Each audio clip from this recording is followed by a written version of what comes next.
Welcome back to the channel, everyone. Today I want to talk about the crazy predicted Q4 results for AMC. I also want to talk about Peter Hann saying that the AMC price is being suppressed. But before I dive in with the key information, I wanted to introduce to you all my latest and unfortunately final Christmas related hat.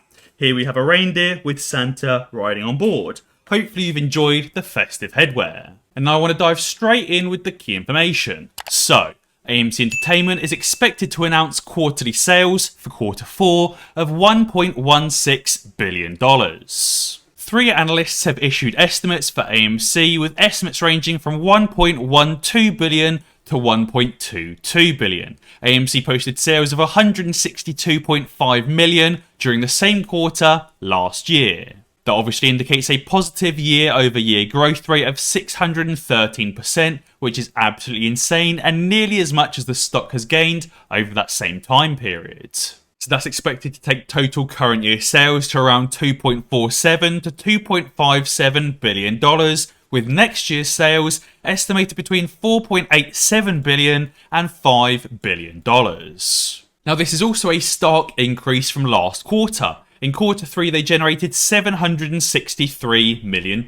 Obviously, that's very, very good, but $1.12 to $1.22 billion is absolutely incredible and nearly double the previous quarter. Now, if we have a look at some previous years, in 2019, AMC did $5.47 billion in revenue. In 2018, $5.46 billion, and in 2017, $5.08 billion.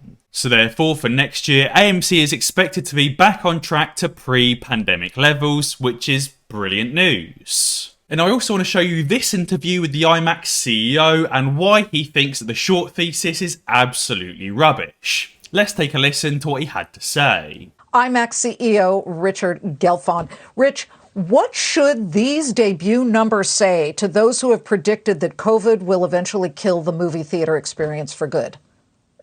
I think we should say to them, you are wrong.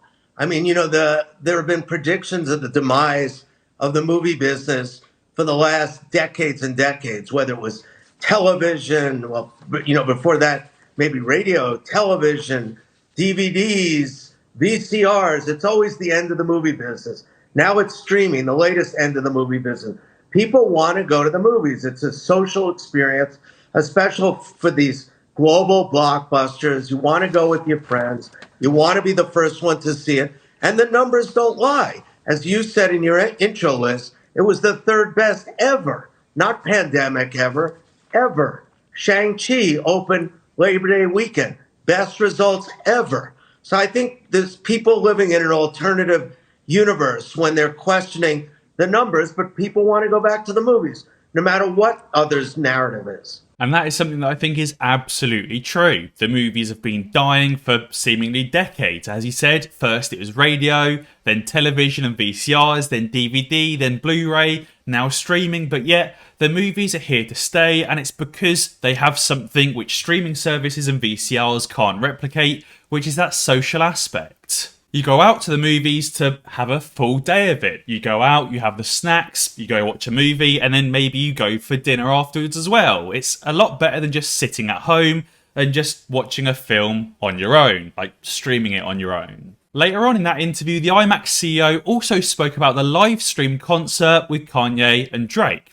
That was a brilliant concert, and tons of people were actually going to the AMC theatres and other theatres around the world to watch that live stream concert. And that's very, very similar to AMC streaming major sporting events. You're going out and getting that theatre experience or that concert experience without having to pay all of that money for an actual ticket, like a ringside or courtside seat, for example. You can still watch the sports game or the live stream concert without having to pay hundreds of dollars to get into the concert. Instead, you can spend $5, $10, $20, $30 and go to the movies and watch it there with all the snacks as well. And guys, if you didn't already know, you can currently get up to $250 in free Bitcoin just for signing up with BlockFi using the link in the description below and making your first deposit. With BlockFi, not only can you just buy some Bitcoin and leave it there to sit, but you can also earn interest on your deposits paid in even more Bitcoin so you can accumulate more and more. With BlockFi, you can also get a rewards credit card with an introductory rate of 3.5% cashback on your purchases, also paid in Bitcoin, so you can earn even more. And on top of this, when you've generated a massive profit on your investment, instead of having to sell off your Bitcoin or other cryptocurrencies and potentially missing out on the next run up, you can take out a crypto-backed loan with BlockFi. Therefore, you can get cash to meet your day-to-day expenditure while without having to sell off your Bitcoin. And I also wanted to talk about this corrupt new regulation that's been proposed by Senator Pat Toomey. This was the guy a few months ago that said payment for order flow is brilliant and should not be removed. And believe it or not, he actually introduced a new regulation to the Senate on the 28th of October, Section 3102, Investor Freedom Act of 2021.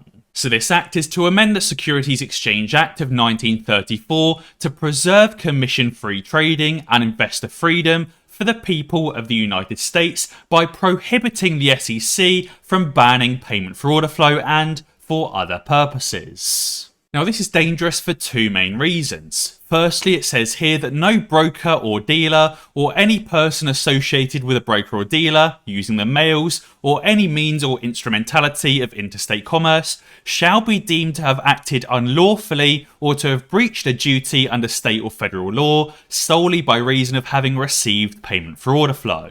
So this basically excludes people that receive payment for order flow from pretty much any lawful wrongdoing. And it also says that neither the Commission nor any national securities exchange or registered securities association may prohibit payment for order flow. So again, it basically removes all ability of the SEC to ban payment for order flow at any time in the future. Maybe it is revealed more and more in the future that it's a corrupt practice, but if this passes, the SEC won't be able to do anything.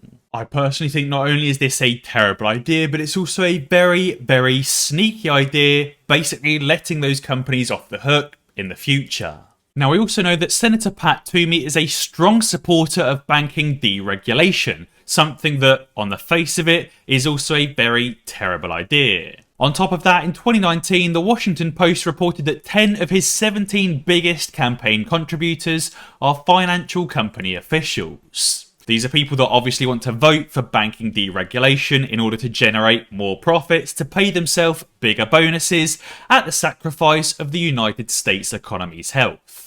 In 1999, Toomey said the trend in deregulation, beginning in the early 1980s, is one of the biggest reasons for the sustained economic expansion, also being one of the biggest reasons for the sustained economic collapse or economic recession in 2008. Now, believe it or not, deregulation is something that Senator Pat Toomey still believes in, hence why he's trying to deregulate payment for order flow, and it just seems to continue to be a terrible idea. Now, I also wanted to touch on some comments from Peter Hann, the portfolio manager. He said, "I hope everyone's holidays are safe and happy. It's been a challenging year, and a few days rest and family bonding is definitely welcomed." He then went on to touch about AMC's total volume of 28.7 billion shares traded compared to the overall float of 514 million shares. He also notes that retail investors hold at least 80% of the float, and therefore the majority of these 28.7 billion shares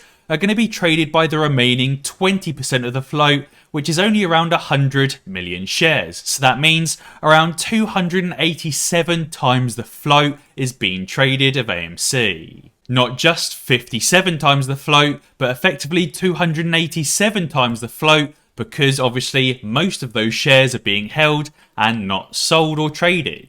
He said, "When I noted the high volumes in the spring, I made the assumption the float was underreported, as in there was naked and synthetic shares and they must be out there." Peter Hann says, "I still believe that, but even if that is not the case, it's clear evidence that high frequency trading on the stock is out of control." And he said, "And given the high dark pool utilisation for most of the year, and especially since June, especially in November and December, it is highly likely that dark pool utilisation has been suppressing prices." Therefore, Peter Hann believes the true price of AMC should be way higher than it actually is. And he said when you throw in the media bias, the astonishing amount of consistent failed-to delivers, and one can only conclude there is a lot of odd things currently going on with AMC. He said, I for one would hope that the DTCC, the SEC, and now the Department of Justice are working to resolve this, as from my perspective, it feels like the size of irregularities might be enough to constitute a serious systematic risk to the global market. Now obviously this is an excerpt from the recent Fed report when they said that meme stocks pose a serious systemic risk to the global market. Now I also agree that it's not necessarily the meme stocks that are posing that systemic risk, it's the irregularities and naked shorting on those meme stocks that present that systemic risk. Now I also wanted to touch on Dr. Marco Metzler. He said, thanks a lot to you, the community. Yesterday I had the opportunity to discuss with Marcel Kalonovich or Boss Blunts in an interview in front of the camera about me as a person, but also my theories, views and visions, which I've been sharing regularly here on LinkedIn for some time. He said, as you can see in the interview, I am a real person and I'm supported by my team. As a bondholder of Evergrande, I'm happy to disclose my experience on this and give my assessment on the impact with the knowledge I gained as a former Fitch senior rating analyst in the industry. He said, I first became aware of the issues surrounding the stocks AMC and GameStop through the Reddit community. Here, I often refer to business news and the apes' due diligence to date and share content that would leave open room for an interesting, knowledgeable exchange. He said, of course, this does not mean that these theses have all been confirmed as fact. I rather see the post as more of a platform for an open discussion. Now, I completely agree with what Dr. Marco Metzler is saying, as that's basically what my YouTube channel is all about. I'm not necessarily here to report everything as absolute fact to you. I'm here to report the news and research that's been performed and let you make up your own mind about it. I'm here to bring important information to you guys that you might not necessarily have seen otherwise and give you my thoughts on that important information. Not necessarily tell you gospel fact that you absolutely must do, because obviously I'm not providing investment advice. And now finally, I also wanted to touch on Evergrande with some Evergrande news. Employees of Evergrande branches in China announced a strike because Evergrande defaulted on employees' wages, social security payments, and provident fund or pension payments, or 401k contributions basically. And he said, therefore, all business is closed. Basically, Evergrande can't even afford to pay employee wages, and therefore they've walked out and just simply stopped working. This shows just how bad the money situation really is for Evergrande. Not only can they not afford those billions of dollars worth of onshore and offshore bonds, but they can't even afford to pay employees' salaries. And to show you just how bad it is, as a conclusion, Evergrande's capital or actual equity is only 3.9 billion yen, but it's leveraged 2 trillion yen of financial loans. Evergrande has no assets to sell for cash when it officially announces bankruptcy and liquidation, and the large amount of Evergrande dollar debt has actually become official toilet paper. This goes to show just how doomed Evergrande really is, and also how screwed the US financial system is as well, because they've invested so heavily in Chinese real estate and Chinese property developers. Guys, be sure to let me know down in the comments below what you think about Peter Hann saying that the price of AMC is being suppressed by the dark pools. And as always guys, if you enjoyed this video, be sure to check out some of my others. Alternatively, subscribe to the channel and ding that notification bell, because that way you'll be alerted when I upload a new video. Cheers!